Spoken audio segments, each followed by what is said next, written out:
I just want to introduce the inflation targeting policy framework that's applied in a number of African countries, including in South Africa.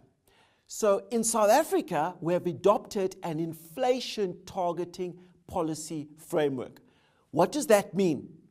That means we try and keep our inflation between 3 and 6%. We call that the inflation band.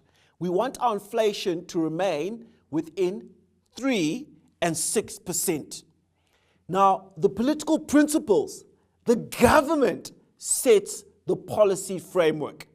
They are the ones who set the inflation targeting policy framework. It talks to the monetary policy that the country is applying. I repeat, the government sets the policy framework, and we have adopted an inflation targeting policy framework.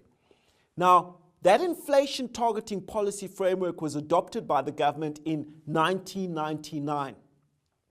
Prior to that, the country applied what was called an eclectic approach to monetary policy.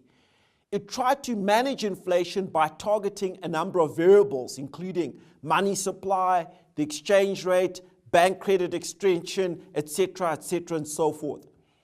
Now, this eclectic approach was shown to have significant flaws, and that's what led to the adoption of the inflation targeting policy framework.